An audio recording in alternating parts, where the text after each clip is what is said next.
Bueno, buenos días a todos. Ya son las 8 de la mañana. Vamos a iniciar con la presentación de la sesión del Journal Club correspondiente a esta semana. Esta semana vamos a presentar dos artículos muy interesantes. El primero de ellos se llama Endotipos de asma alérgica con obstrucción de la vía respiratoria en niños urbanos, y el otro está asociado sobre todo a trastornos del sueño en el asma. Quiero agradecer a mi profesora que me asesoró en la elaboración de esta presentación, la doctora Rosibeth Guzmán Avilán. Y pues yo soy el doctor Jesús Eduardo Rosado, residente de alergia e inmunología clínica. Bueno.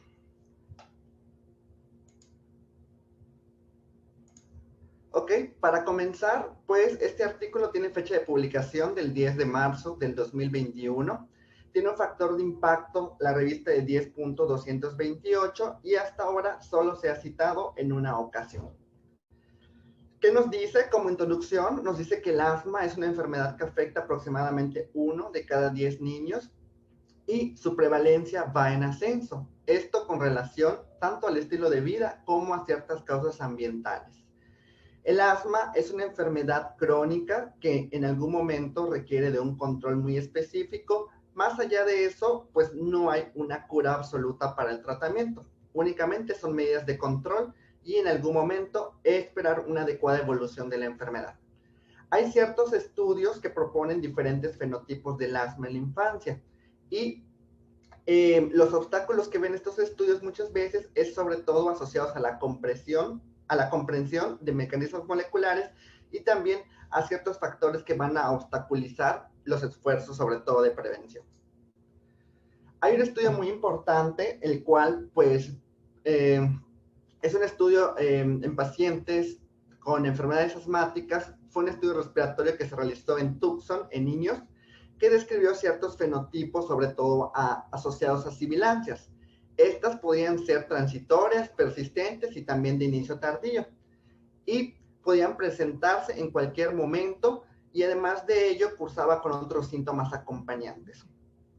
La importancia de este estudio era determinar si había relación con determinados fenotipos, entre ellos los de sensibilización a múltiples alérgenos en edades tempranas. Esto tiene mucho que ver porque la hipótesis dice que la exposición a estos alérgenos va a aumentar el desarrollo de sibilancias, que posteriormente, con cuadros repetitivos de infección de vías respiratorias superiores, especialmente las asociadas a rinovirus, pueden convertirse en trastornos respiratorios asociados al asma. Y muchos de ellos van a tener características multifactoriales, y entre ellos las más estudiadas han sido el ejercicio y la nueva exposición al alérgeno, lo cual va a dar más cuadros de sibilancia y también de hiperreactividad. Con respecto a ello, se tienen ciertas hipótesis, sobre todo que la sensibilización alérgica junto con la inflamación de tipo 2 y las infecciones virales van a ser agentes importantes como factores de riesgo para el desarrollo posterior de otros fenotipos del asma.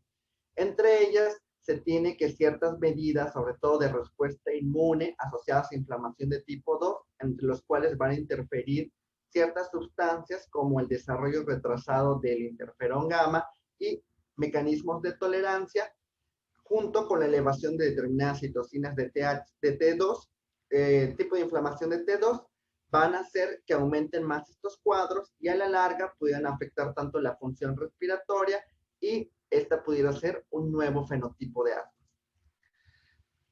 Bueno, con respecto a ello, antes de pasar muy a fondo al artículo de esta semana, es necesario tener en cuenta ciertos datos importantes. Sobre todo que este artículo se basa en un artículo previo que evaluó una cohorte que se llama cohorte Eureka, en la cual estudiaban sobre todo el asma infantil y también el asma en el ambiente urbano.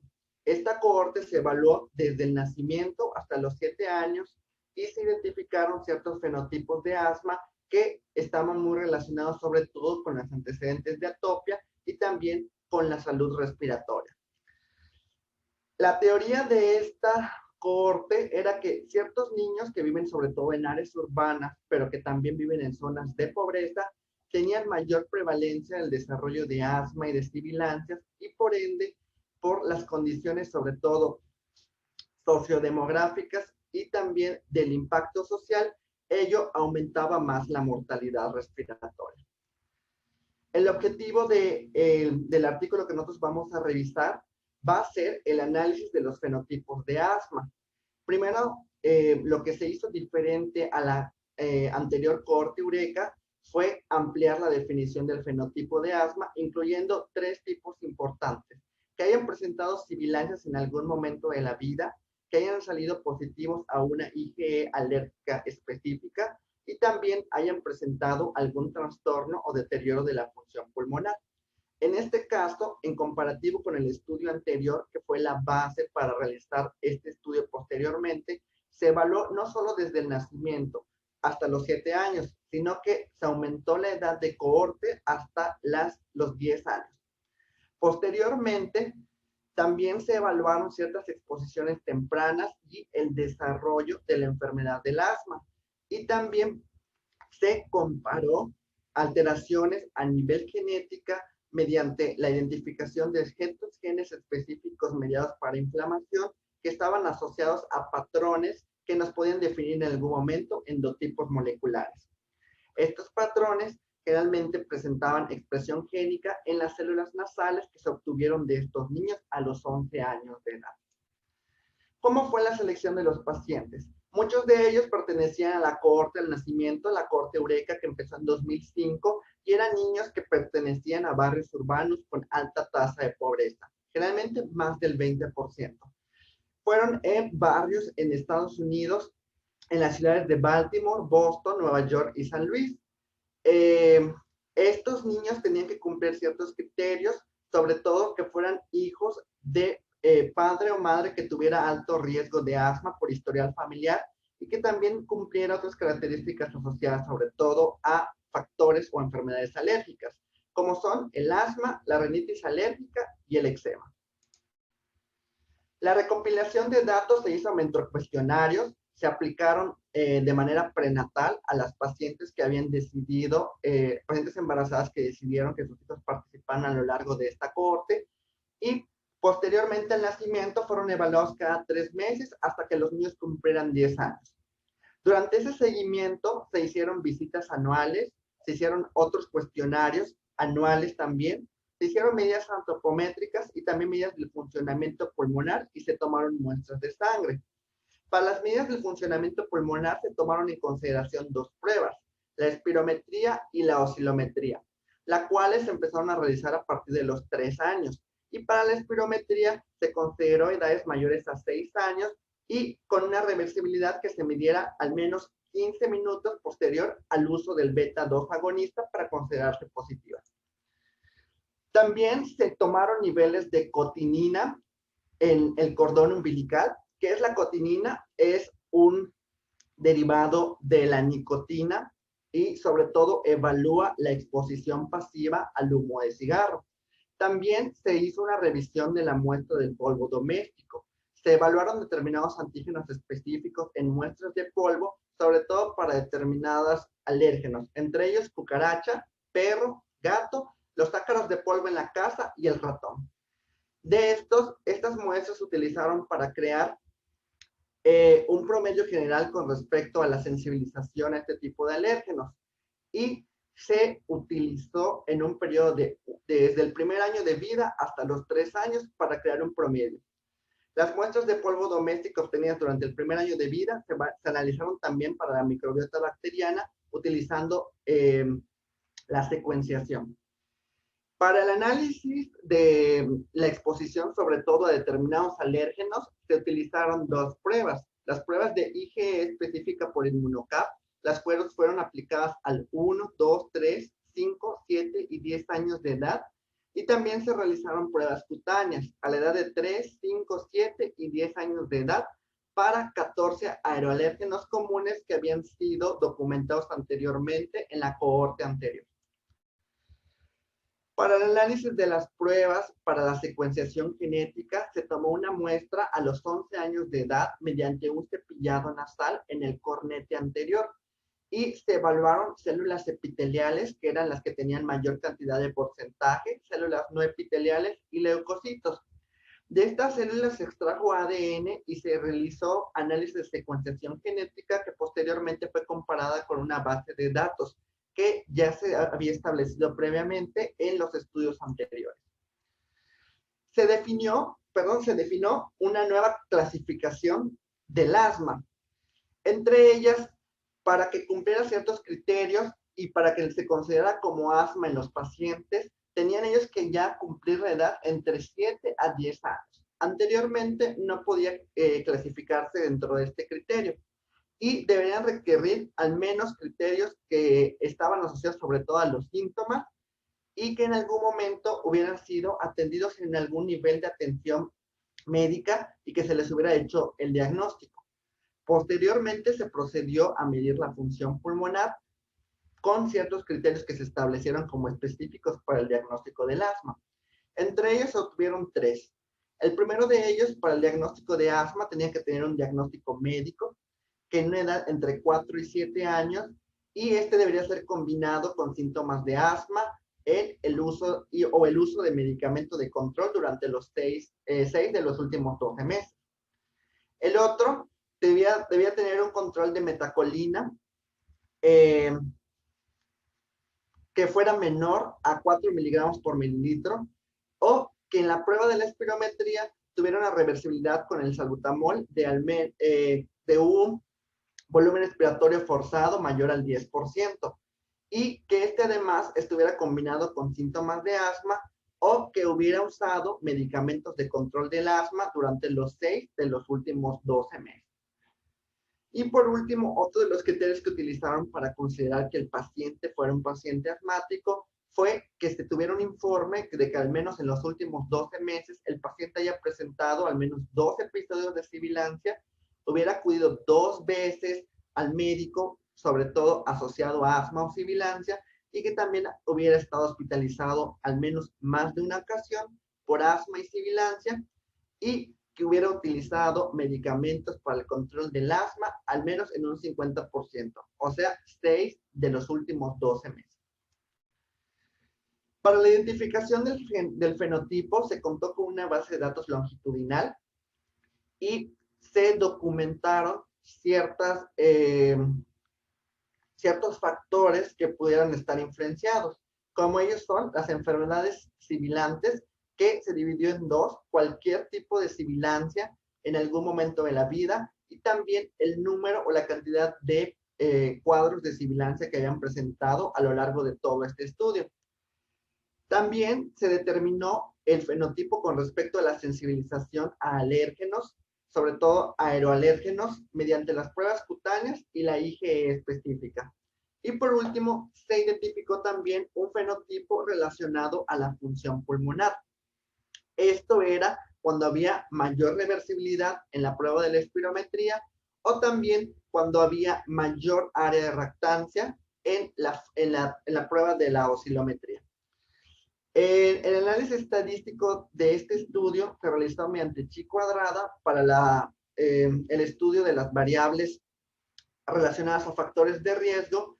También se realizó estudio mediante análisis estadístico por ANOVA, sobre todo en los datos genéticos multivariados, y estos datos fueron analizados posteriormente mediante una correlación génica ponderada que se tenía del estudio previo. ¿Cuáles fueron los resultados? Se analizaron en total 442 pacientes en este estudio, y la mayor prevalencia estuvo determinada por ciertas razas o grupos étnicos característicos, entre ellos la raza afroamericana, la cual fue de un 75%. Posteriormente, los hispanos ocuparon un 20%, sobre todo los que estaban asociados más a determinados países, en este caso a República Dominicana, y como otros, damas representaban en menos del 5%. Dentro de estos estudios se obtuvo que la prevalencia general para asma dentro de los 442 pacientes fue de 29.7% a los 2 años. Recordemos que el diagnóstico se tuvo que hacer hasta que ellos tuvieran entre edades de 7 a 10 años. Además de ello, los resultados también nos orientan a que el factor de riesgo más prevalente fue que la madre tuviera un historial previo de alguna enfermedad alérgica, en este caso de asma, y que también los pacientes utilizaran en algún momento. Con respecto a ello, la medición, sobre todo, del volumen respiratorio forzado previo al broncodilatador, sí hubo una gran diferencia con respecto a los pacientes con asma y a los pacientes que no tenían asma. Lo mismo pasó con los niveles de metacolina, pero estos en comparación, mediante el análisis estadístico, a pesar de que hubo una diferencia, no fueron realmente significativos para considerarlos como factores de riesgo. En esta tabla, lo que el estudio nos quiere mostrar es que primeramente dividieron en dos a los pacientes. Cada punto es cada uno de los pacientes y van en acorde a el tiempo de evolución en el cual fue diagnosticado el asma. Aquí, como podemos ver, a partir ya de los 7 a los 10 años es el grupo control en el cual se establecieron más datos o más pacientes con desarrollo de asma, y posteriormente a ello se determinaron mediante los resultados los fenotipos a los 10 años de edad, encontrando 3 fenotipos que eran muy prevalentes en pacientes que habían desarrollado asma y otros 3 fenotipos en los cuales tenían alguna antecedente o alguna relación con alguna enfermedad alérgica, pero en algún momento no habían alcanzado realmente el diagnóstico. Se evaluaron 6 resultados asociados sobre todo a búsqueda intencional de los fenotipos que querían encontrar los autores, entre ellos que hayan presentado alguna sibilancia, el número de sibilancias presentadas durante todo el estudio, también las pruebas de IgE que salieron positivas, la positividad de las pruebas cutáneas y los valores sobre todo de espirometría y de oscilometría. En ellas, la característica más importante y cómo se interpretaron estos estudios es que al menos en donde hubo una mayor proporción o el grupo más grande que tuvo realmente una sibilancia, que realmente no fue representativa o fue mínima y también tenía atopia, fue en el grupo este que es de color azul, que era el grupo de sibilancia baja con atopia baja. El segundo grupo, que también no tenía tanta representatividad fueron los que presentaron sibilancias transitorias, pero que al mismo tiempo también tenían antecedente de atopia baja. Y el tercer grupo que no tuvo tanta representatividad igual fue el grupo que no tuvo ninguna sibilancia, fueron muy pocas, pero que en ese momento igual tenía tenía un riesgo de atopia alta. Con respecto a ello, realmente, o lo que podemos observar en las gráficas, es que lo más predominante o el grupo que fue más representativo fue el grupo que presentó una sibilancia alta con alto índice de enfermedad alérgica y que también había presentado pruebas de funcionamiento pulmonar bajas, que podemos observar aquí en el color rosa. Este fenotipo fue el más característico y el que los autores definen como un fenotipo que realmente no había sido estudiado antes y que en esta ocasión fue el más representativo, porque fue el que mayor cantidad de pacientes tuvo y en el cual se diagnosticaron más antecedentes, sobre todo asociados al asma, y más factores de riesgo también, que posteriormente vamos a ver individualizados. Este estudio también nos reportó ciertos valores, sobre todo, o factores de riesgo que fueron encontrados cuando se tenía exposición al medio ambiente. Fueron múltiples, pero los autores señalaron los más específicos. Entre ellos, que aquí podemos observar que al menos el más representativo fue el diagnóstico de asma en la madre. Este se hizo a través de 221 pacientes, lo que representó al menos un 50.2% de toda la muestra, y fue en donde se tuvo mayor predominancia, o sea, la que tuvo mayor índice fue a nivel de el fenotipo que tenía sibilancias moderadas con una enfermedad atópica alta. También el segundo, en consecuencia, fue el grupo que tenía sibilancias altas con atopia alta y también con bajo funcionamiento pulmonar. La representatividad de estos dos fue positiva porque alcanzó un valor de P menor a 0.01 y se consideró estadísticamente significativo. Otro de los factores que también estudiaron que resultó representativo fue el peso al nacimiento y también la edad gestacional. A la larga, los autores también consideran que estos pudieran ser situaciones biológicas que no puedan determinar, sobre todo por el calibre de la vía respiratoria en las edades gestacionales de los niños, pero que pudiera ser en algún momento tomado en cuenta y necesariamente considerado. Sobre todo, estableciendo que la mayoría tenía ciertas edades gestacionales que habían llegado a término, desde 38.2 y hasta 39.1 semanas, y el peso al nacimiento realmente representaba un peso que era adecuado en proporción para la población estimada y que no había tenido otras consecuencias, digámoslo así, asociadas a prematurez. Otro de los factores de riesgo importantes fue la edad del diagnóstico de asma. Sobre todo que a los 10 años, cuando se realizó el diagnóstico, se pudo observar en 124 pacientes, que fue aproximadamente un 30%, y al final, donde se pudo establecer un diagnóstico concreto o donde fue mucho más fácil elaborar este tipo de diagnósticos, fueron en los pacientes que presentaban el fenotipo asociado sobre todo a la alta prevalencia de sibilancias, la alta prevalencia de atopia y también al bajo funcionamiento pulmonar.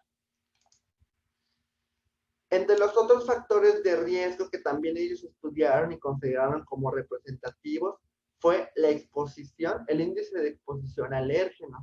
Recordemos que este se evaluó en los primeros 3 años y se realizó un promedio acumulativo de la mayoría de los alérgenos encontrados en el polvo doméstico. Esto estaba asociado sobre todo a mayor prevalencia de fenotipos respiratorios. En el caso de los pacientes que fueron estudiados, alcanzó una mayor prevalencia en los estudios que tenían mayor cantidad de atopia y también que tenían mayor cantidad de sibilancias y que también desarrollaron sobre todo menor funcionamiento pulmonar.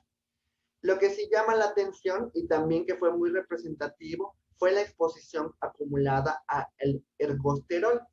El ergosterol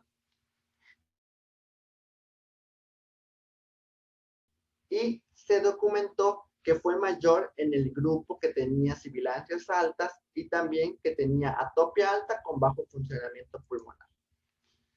Analizaron también la secuenciación de ciertos genes para determinar realmente si los procesos relacionados sobre todo a inflamación de tipo 2 estaban asociados, lo mismo que los efectos reguladores para disminuir esta inflamación. Anteriormente se había documentado también mediante la IG sérica que existía, se documentó alta prevalencia en los 3 fenotipos que eran más asociados a atopia alta. Con respecto a la secuenciación genética, fue muy evidente para ellos que se midiera sobre todo la representatividad de estas pruebas, entre ellas pudiendo clasificarlos muy evidentemente en 2 grupos, los que tuvieron baja atopia y los que tuvieron alta atopia. Entre ellos, la secuenciación o sobre todo la expresión de estos genes sí fue documentada en determinados que eran muy relacionados sobre todo a inflamación de T2. Aquí lo que podemos observar es que de los datos que se obtuvo, al menos solo el 72% que fueron 318 pacientes fueron los que se les pudo realizar la secuenciación genética. Aquí la señal de expresión de los módulos fue más prominente en los grupos que representaban alta atopia con respecto a los grupos que representaban baja atopia. Se clasificó de 2 maneras. Generalmente estas Estos módulos, más bien, están asociados sobre todo a respuesta inflamatoria asociada a T2 y los otros son agentes reguladores. Entonces, podemos ver que en los pacientes con alta atopia, los módulos secuenciados generalmente para T2 son más altos que con respecto a los módulos de baja atopia. Y al contrario aquí, los módulos reguladores están más asociados sobre todo cuando el paciente no tiene antecedente de atopia y tampoco, y al momento de no tener el antecedente de atopia, pues los módulos reguladores en los pacientes que sí tienen antecedente de alta atopia se ven disminuidos y por lo cual hay mayor incremento en las sibilancias. Para entender un poquito más esto, establecieron igual ciertas secuenciaciones, sobre todo con respecto a los módulos que fueron más específicos. Aquí presentaron dos ejemplos porque fueron los más característicos o los que se notó más evidentemente lo que ellos intentaron explicar, que fueron las respuestas inflamatorias asociadas a T2. En el primer grupo, que fue el grupo con sibilancias altas, con alta atopia y con bajo funcionamiento pulmonar, se expresaron de manera muy característica o muy importante dos módulos. ¿Estos cuáles fueron? El módulo M21, que está asociado a la hipersecreción de la glicoproteína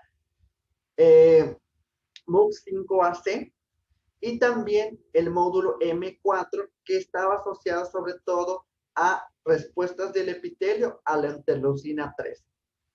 Con respecto a ello también se establecieron ciertos módulos reguladores, los cuales resultaron ser más positivos y que se encontraban realmente con baja expresión. En lo que respecta al otro fenotipo que también llamó mucho la atención, eran el fenotipo con sibilancias moderadas y con atopia baja. Este tuvo disminución sobre todo en la regularización de M20, del módulo 20 y también del módulo 9, que estaban asociados a la migración de los leucocitos y a la integridad epitelial y también a actividad antioxidante. Con respecto a los otros mecanismos, sobre todo de regularización, hubo hasta cierto punto un nivel de expresión en el módulo M14 que tiene ciertas proteínas asociadas sobre todo a la respuesta a la lesión.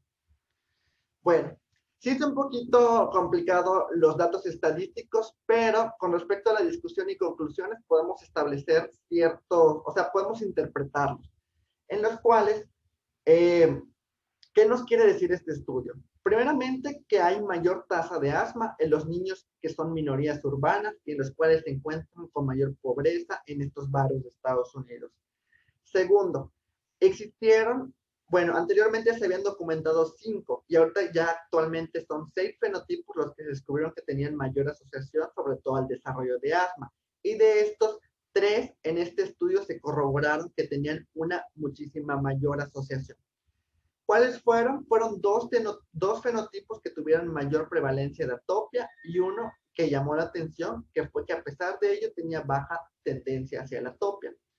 Entre ellos, pues lo más importante era tener en cuenta que las exposiciones ambientales en la vida temprana y también ciertos patrones de expresión génica iban a afectar al epitelio respiratorio superior. Y esto a la larga se podría traducir en una disminución del funcionamiento pulmonar que podría hacerse crónico y que puede explicar los cuadros de sibilancias exacerbadas. Estos 3 fenotipos que influyen en el desarrollo del asma fueron el de sibilancias moderadas con atopia alta, el de sibilancias altas con atopia alta y también con bajo funcionamiento pulmonar, que fue el que ellos detectaron como nuevo, y también el de sibilancias moderadas y el de baja atopia, que llamó mucho la atención por el hecho de que la sibilancia en sí pudiera en algún momento ser un factor para pensar en asma, pero no tenía atopia como para que se documentara una respuesta a enfermedad alérgica. ¿Cuál es la hipótesis? La hipótesis lo relacionaban sobre todo a una exposición temprana a determinados antígenos y que también estos antígenos en algún momento podían producir mayor inflamación y podrían cambiar la expresión génica del epitelio, haciendo que en algún momento cambie también el funcionamiento pulmonar. Específicamente, ellos hablan del nuevo fenotipo que encontraron, que fue el fenotipo con sibilancias frecuentes, con alta atopia y con funcionamiento pulmonar. Este, como les había mencionado, fue recientemente identificado y también detectó ciertos cambios que estaban asociados sobre todo al bajo funcionamiento pulmonar, y se cree que en algún momento el tener bajo funcionamiento pulmonar lo hace crónico e intensifica los síntomas con respecto a la edad. Como factores de riesgo también asociados a este fenotipo, encontraron que había menor exposición a alérgenos antes de los 7 años de edad, sobre todo a nivel del porcentaje acumulativo de los que ya habíamos explicado que se detectaron en las muestras de polvo doméstico, y que también estos niños tenían una mayor exposición o una exposición temprana al ergosterol, que es una proteína que se encuentra en la membrana lipídica de determinados hongos. También ellos determinaron igual que los niños que fueron expuestos en muchas ocasiones a determinados mohos eran niños que también tenían factor de riesgo para desarrollar un asma subsecuentemente. Ellos igual determinaron que la exposición acumulativa, sobre todo a determinados alérgenos como la cucaracha, el ratón y el gato, era inversamente proporcional a las sibilancias recurrentes. O sea que muchos de estos niños que habían estado expuestos a este tipo de alérgenos, en algún momento, mientras mayor era su exposición, menor es la cantidad de sibilancias. Hasta cierto punto, igual, incluso ellos tenían la hipótesis de que pudiera ser considerado de que la exposición a este tipo de agentes producía una respuesta inmune que en algún momento podría llegar hasta incluso protegerlos. La mayor cantidad de exposición a estos alérgenos se documentó en los pacientes que tenían baja nivel de sibilancias y también tenían bajos antecedentes de atopia. Con respecto a la exposición animal en determinados entornos agropecuarios, sobre todo a nivel de entornos urbanos asociados también a mascotas u otros animales de características domésticas, se documentó también de igual forma la característica inversa. Esto quiere decir que la exposición temprana a estos ciertos alérgenos, sobre todo asociados a esos animales, iba a hacer que entre mayor sea esta exposición, menor iban a ser los episodios de sibilancia. Esto también documentado, sobre todo por las respuestas inmunes tempranas del organismo hacia la defensa frente a estos alérgenos. También dentro de la evaluación de este fenotipo que los autores encontraron, se documentó que había una mayor expresión de determinadas vías moleculares, entre ellas las asociadas sobre todo a enfermedades patógenas con respuesta inflamatoria de tipo T2. Estas, sobre todo, hubo un aumento en la periostina, en las vías del metabolismo de los leucotrienos, en las vías también de la hipersecreción mucosa y también de determinados marcadores de inflamación eosinofílica y de genes de mastocitos, los cuales ocasionaban disfunción pulmonar. La característica o lo más importante de este estudio de respuesta a la secuenciación de los genes fue que aumentaron en genes específicos para la hipersecreción de moco, sobre todo los asociados a la glicoproteína MUC5, que en algún momento, al verse disfuncional, provocaba ciertas alteraciones de moco que intervenían en la afectación mucosa, sobre todo a nivel de los cilios, y también en la obstrucción de la vía respiratoria superior mediante taponamiento. Otra de las afectaciones importantes o de los resultados con respecto a la secuenciación genética establecieron también que ellos tenían disminución en ciertos factores, sobre todo que eran reguladores o que eran protectores a nivel de la vía respiratoria superior. Entre ellos la proteína cosecretora antimicrobiana lisozima, también el activador transcripcional FOXA3, el 40-GAL-NT6, y también tres factores importantes de la lámina triple, que son el 1, 2 y 3. ¿Cuál es la importancia de estos? De que en algún momento ellos interfieren en la regularización y en la curación de la mucosa. Y al verse inhibidos en determinados fenotipos, específicamente en este, hacían que la pared o sobre todo la mucosa del epitelio respiratorio en algún momento se hubiera afectada, y con el hecho de la cronicidad tuviera también ciertas modificaciones, sobre todo a nivel de hiperplasia en el epitelio. Con respecto a la sensibilización alérgica y a determinados episodios frecuentes de sibilancias virales, se documentó que había una mayor prevalencia en este grupo, que fue el de alta sibilancia con alta atopia y bajo funcionamiento pulmonar, y que esto en algún momento hacía que se promoviera aún más datos inflamatorios que sobreexpresaban las vías moleculares patógenas de T2, específicamente esta, que es la glicoproteína MUC5, y que en algún momento, al ver disfuncionamiento motor y también taponamiento de moco, conducía a una obstrucción progresiva de las vías respiratorias y en algún momento a disfunción pulmonar. También parte de los estudios demostraron que las vías asociadas sobre todo a TH2 y la interleucina C2 eran similares en expresión, sobre todo en los grupos que presentaban atopia alta. La atopia alta tenían mayor respuesta inflamatoria patógena. Y en ciertas respuestas moleculares del epitelio, estas asociaban sobre todo a pérdida de la función pulmonar, más allá del proceso inflamatorio que generaba interleucina 3.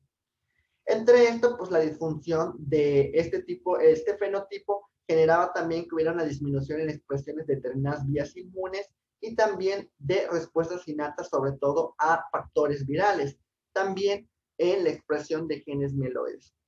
Esto iba a producir que hubiera cambios multifacéticos, sobre todo lo que les había comentado, que se expresaba a nivel de alteraciones en el epitelio de las vías respiratorias, lo cual producía una inflamación tipo T2 crónica y generaba también alteraciones en los tipos y los funcionamientos de los leucocitos que estaban asociados al epitelio, lo que condicionaba en una pérdida temprana de la función pulmonar que hipotéticamente consideraron que iniciaba en la infancia y que se continuaba durante mucho tiempo.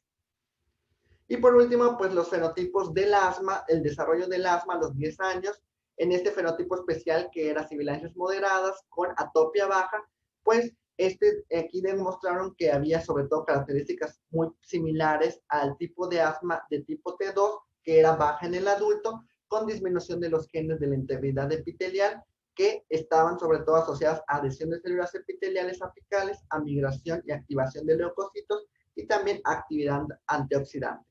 También, al disminuir estos genes, intervienen también en la señalización de PI3K-AKT, el cual es un regulador principal de la reparación epitelial y que activa ciertas vías, entre ellas esta vía que es mTOR, relacionada sobre todo a inflamación con respuesta de TH17 en el asma. ¿Cuáles fueron las fortalezas de este estudio? Pues se evaluó de manera prospectiva y fueron frecuentes sobre todo las múltiples facetas del asma, la alergia y el funcionamiento pulmonar. También se identificaron ciertos tipos respiratorios altamente relacionados con el asma y también las fibras transcripcionales en la vía respiratoria apoyan sobre todo la validez biológica de determinados fenotipos respiratorios, sobre todo documentados por mecanismos inflamatorios de esta enfermedad. Sus limitaciones son que al ser unas muestras que se tomaron a nivel de células epiteliales nasales, no reflejan si realmente esto tiene que ver con respecto a las patologías de las enfermedades respiratorias inferiores, sobre todo al documentar que muchas veces no es la misma toma de muestra que puede expresar la representatividad celular.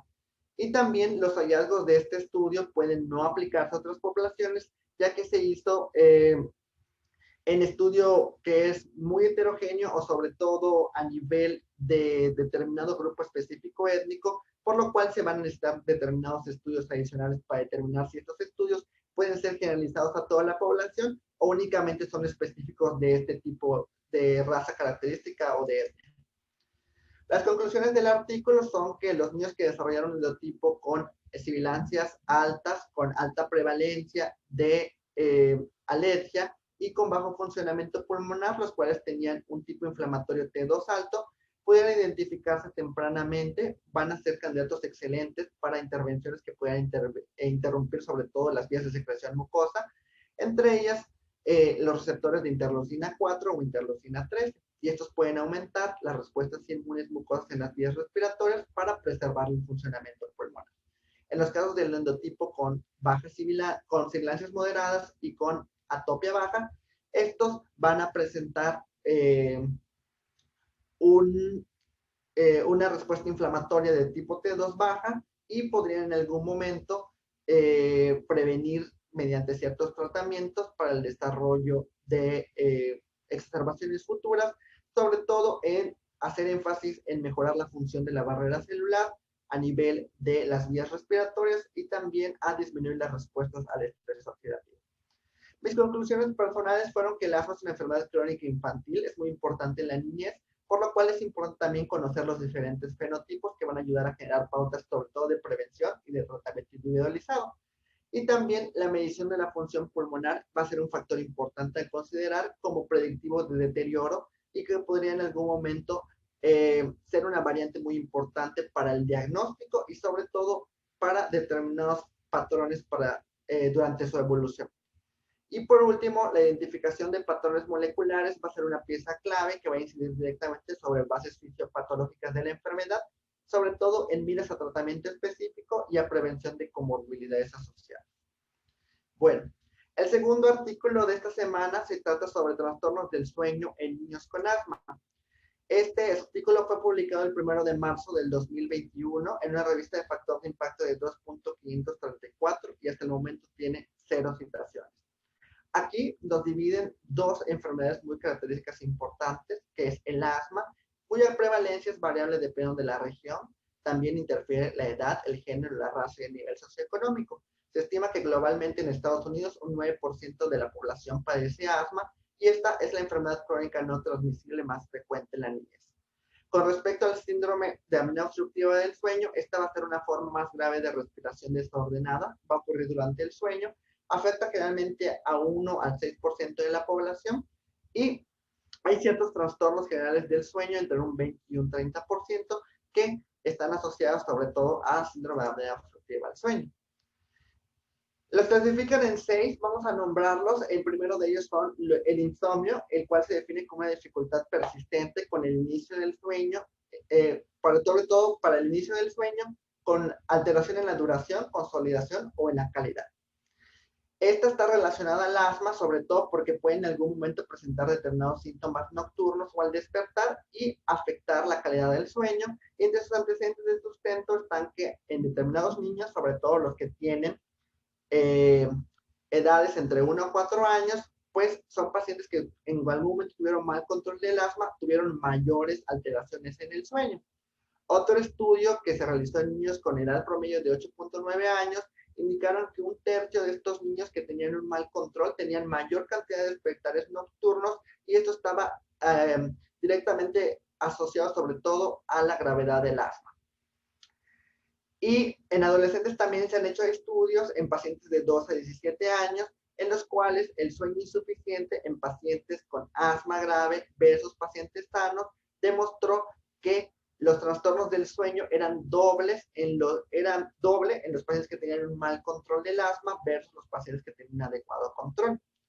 Y este autor, Disager y colaboradores, estudió el asma y el sueño y él documentó que persisten ciertas alteraciones del sueño tras corregir determinados ronquidos y trastornos respiratorios y que estas se duplican sobre todo al momento de intentar conciliar el sueño y son 4 veces más persistentes las alteraciones del sueño en pacientes que tienen asma y también que desarrollan alteraciones sobre todo asociadas al sueño.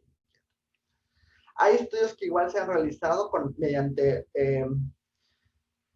estudios objetivos como la polisomnografía, la cual divide que el asma es de menor duración en niños y tiene mayor latencia en niñas, y otros en los cuales no se evidenció alteraciones significativas en pacientes que no tienen asma.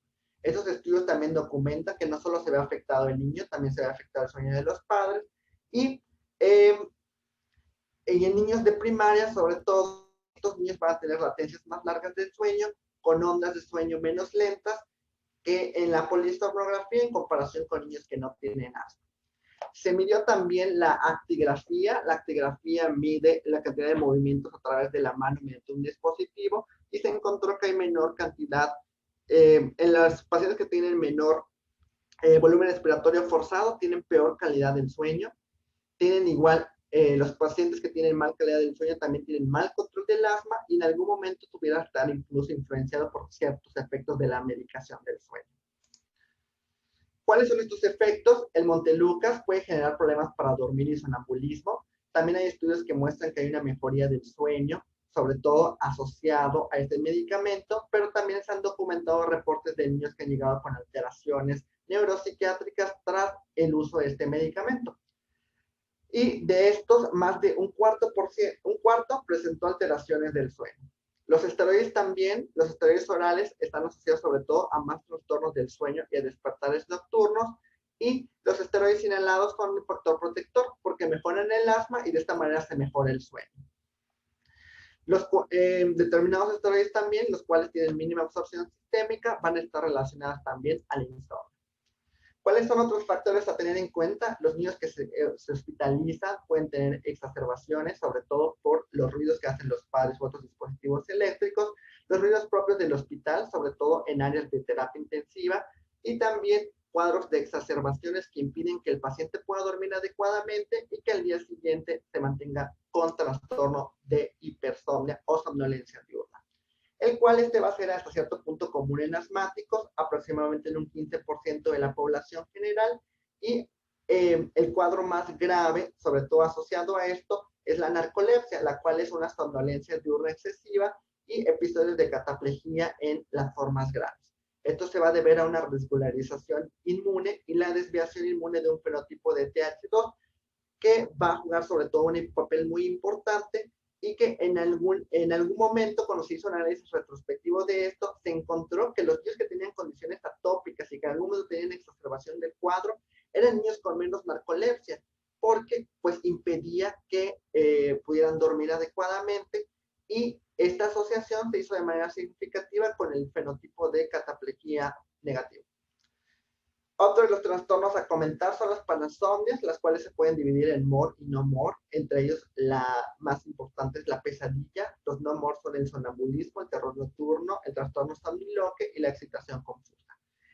Con respecto al terror nocturno, está documentado en un 50% de preescolares y escolares que tienen asma no controlada y que el desencadenante generalmente es una interrupción por el mismo asma. Y otro de los trastornos es la enuresis nocturna, la cual va a generar dificultad para respirar. Generalmente ocasiona una admisión involuntaria en los niños menores de 5 años y se han documentado tasas altas en niños asmáticos de hasta un 26% versus un 11.5%, y su duración es de aproximadamente 2 veces por semana por al menos 3 meses para considerarse como diagnóstico. Entre los trastornos del movimiento, van a ser simples, generalmente son movimientos estereotipados que van a interrumpir el sueño y se van a dividir en dos formas: el trastorno del síndrome de piernas inquietas y el trastorno de movimiento periódico de las extremidades. Este trastorno de piernas inquietas es un impulso de mover las piernas, generalmente asociado a una sensación incómoda o desagradable, y el trastorno de movimiento periódico se refiere sobre todo a movimientos estereotipados repetitivos que son documentados por polisomnografía. Para que estos se consideren como trastornos, deben interrumpir el sueño o causar somnolencia o fatiga diurna. Entre ellos, pues, el trastorno de piernas inquietas tiene una tasa aumentada en asmáticos, es inversamente proporcional al control del asma y no está asociado a ninguna medicación. Y el trastorno asociado sobre todo, y este trastorno también está asociado sobre todo a un síndrome de apnea obstructiva en al menos un 72%. Hay otros trastornos también asociados, sobre todo a nivel de trastornos circadianos. En estos hay una relación estrecha sobre todo con síntomas nocturnos que hacen que haya cambios en el FEP1, y también asociados sobre todo en estudios en pacientes que tuvieron baja iluminación durante sus actividades diarias mediante la evaluación de ciertos cronogramas de sueño. El cronograma de sueño divide a los pacientes en dos tipos: los de tipo de predominio matutino, que se conocen como alondras, y también los de tipo de predominio de sueño nocturno, que se conocen como blues. Aunque existen estos dos tipos de cronograma de sueño, la mayoría de las personas son intermedios. Generalmente, este tipo de trastornos circadianos van a surgir en la adolescencia y van a estar afectados sobre todo a nivel del retraso natural del sistema circadiano. Y en los niños con asma se va a documentar porque tardan más en despertarse y se van a dormir más tarde. Con respecto a los trastornos respiratorios relacionados al sueño, estos van a ser obstructivos, van desde alteraciones desde el ronquido primario hasta el síndrome de apnea obstructiva del sueño, y van a superponerse muchas veces. No se sabe cuál es la causalidad, pero va a haber una relación estrecha entre el asma y el síndrome de apnea obstructiva del sueño. En 2013 se documentó otro fenotipo diferente que se conocía como EPOC-SAUS, que era sobre todo relacionado a trastornos obstructivos, pero que al mismo tiempo también condicionaban alteraciones o trastornos del sueño, y se le conoce como síndrome de solapamiento alternativo. Hay varios estudios, entre ellos el de Malacasciotti, el cual encontró mayor prevalencia de ronquidos en aproximadamente 25,000 niños que tenían datos o antecedentes de sibilancia o asma. Pero, pues, solo de todos estos estudios, fueron muy pocos los que se hizo polisomnografía, entonces no se logró documentar realmente un trastorno del sueño. En otros, por ejemplo, en este de Sánchez, que mostró que a los niños que tenían asma tenían un mayor riesgo de ronquidos habituales y tenían también mayor riesgo de estado también relacionado con asma. Otro estudio epidemiológico a gran escala que incluyó 20,672 niños chinos, en los cuales se evaluaron ronquidos y la asociación sobre todo con el SARS, documentó que había una correlación entre los trastornos respiratorios del sueño y el asma, y que al menos los pacientes que tenían trastornos respiratorios del sueño tenían una probabilidad del 60% más de padecer asma. Y la mayoría de estos estudios coincide en que sus limitaciones están que no se usaron polisomnografías para documentar los trastornos del sueño. ¿Qué tiene que ver con esto? Pues hay ciertos factores de riesgo comunes y causas fisiopatológicas similares tanto para el SAUS como para el asma, y todo va a depender va a ser una dosis dependiente de la gravedad del problema. Entre mayor sea, mayor es el riesgo de padecer el otro. Ahí la piedra angular de esta fisiopatología va a ser la inflamación en cualquiera de sus dos variantes, y en niños con trastornos respiratorios del sueño, generalmente está documentado que el uso de antileucotrienos va a mejorar, sobre todo a disminuir la inflamación en el tejido linfoide, mediante marcadores sistémicos positivos, sobre todo asociados a PCR, interleucina 17 e interleucina 23. Al dar ese tratamiento, generalmente en los trastornos respiratorios del sueño van a disminuir determinadas citocinas, y también van a compartir ciertos factores de riesgo comunes. ¿Cuáles pueden ser? Tanto por el asma como para el SAUS, la obesidad, la enfermedad por reflujo y la prevalencia en descendencia afroamericana. Con respecto al asma y los trastornos respiratorios del sueño, se tiene que hay una asociación entre el asma y la rinitis, sobre todo por la unión de estas vías respiratorias y la inflamación que persiste en ambas. Y también esta inflamación puede ser crónica, puede ser independiente del sexo, la edad o también los antecedentes de atopia, y que el asma en realidad pues no va a representar una enfermedad, sino que muchas veces va a ser secuencia de un proceso inflamatorio continuo y crónico, y que en realidad esta pudiera tener muchos fenotipos que pudieran estar asociados sobre todo a sus signos y los síntomas. Recordando que a pesar de ello, con respecto a los pacientes hay una gran heterogeneidad, lo cual no es lo mismo la atención del paciente asmático en edad preescolar que un paciente en edad de adolescencia. Y por último, cada fenotipo debe estar dirigido a una prevención y a un tratamiento específico. Las limitaciones, ¿cuáles fueron? Que no pueden inferir sobre todo la causalidad, si es primero el asma o el SAUS o viceversa. También ellos comparten ciertas factores o vías similares fisiopatológicas y también factores de riesgo, entonces tampoco puede determinarse esa causalidad con respecto a esos factores y discernir de una enfermedad o la otra. Y también se sabe que estos trastornos pueden superponerse. Las conclusiones de este artículo dicen que es necesario abordar ambas cuestiones como asma y trastornos del sueño, además de estudiar los factores de riesgo y la superposición de cada uno de estos trastornos. Y en la clínica del asma, el médico debe de investigar el sueño del niño, así también como en las clínicas del sueño se debe preguntar sobre todo alteraciones asociadas a problemas respiratorios como son la tos nocturna y las sibilancias para el asma. Mis conclusiones personales son que a todo niño que se le debe de abortar para descartar determinadas patologías del sueño, sobre todo asociadas a la respiración. No hay o se desconoce la causalidad entre el asma y los trastornos respiratorios del sueño. pero se sabe que ambos pueden ser conjuntos para provocar deterioro en la calidad de vida y esto va a afectar las actividades de los niños. También todos los mecanismos, todos los medicamentos tienen ciertos efectos adversos, por lo que cada médico debe conocer a la perfección estos efectos adversos y saber orientar, dar seguridad y mejorar la confianza del apego al paciente y en su momento cuando se detecten que los efectos adversos están presentes y repercuten en la calidad de vida, hay que buscar alternativas en casos en los que los factores sobre todo al inicio del tratamiento, superen los beneficios y sean más el riesgo. Bueno, pues por mi parte es todo.